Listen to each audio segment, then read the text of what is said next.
Imwana ici cieri cirĩ kĩrathi gĩa gatandatu thukuru-ini ũmwe wa muthingi ituura-ini ria Kirengero Subukia kaunti ya Nakuru.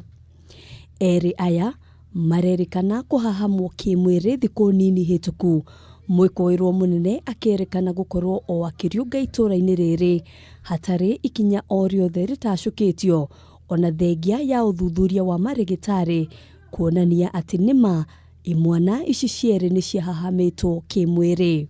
Akakomboa nyuma mbili, rumu mbili. Nyesa alikomboa rumu mbili, tukafanya nini? Akatuambia je tutafuata sheria zenye anasema. Akakuja akilia kuniambia huyo mzee akakuja akarudisha huyo kijana. Alafu mimi akaniita. Sasa mimi alimalizia na mimi. Mimi nikakuwa sasa nimesha faint. Basi hadi tuko tunajua kitu kama hiyo. Ndio alikuwa amezeeka saa ati tujui kama anaweza fanya kitu kama hiyo. Umwe wa acieri a Imwana ici ni aratariria uria arokire kwamukira thimu kuuma ceceni ya borithi ya Bahati ya kumumenyithia ati muruwe ari moko-ini mao. Hatua ya watoto ichukuliwe juu sasa hiyo kesi ni kama wanataka kuipeleka hivi.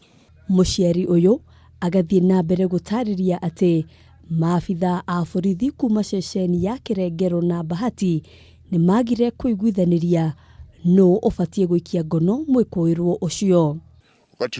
Wakati wa hao ofisa wa Kirengero walianza kufanya uchunguzi ndio wajue kiini na liziti zenye zilikuwa zimeandikwa huko, ndio tujue huu mtu alidhulumu hawa watoto ni nani. Hao ofisa wa Bahati walizuia hao ofisa wa Kirengero, wakawaambia wakashukisha ile watu wote ambao walikuwa wameshikwa, wakashukisha kwa gari. OCPD wa Subukia Jacinta Mwarania augite shira uyu uri moko-ini ma afitha munene wa DCIO akiuga Imwana ici ni ireketie kwandikithia ndumiriri na oho ikarekererio kuuma thibitari uthuthuria ugithiaga na mbere.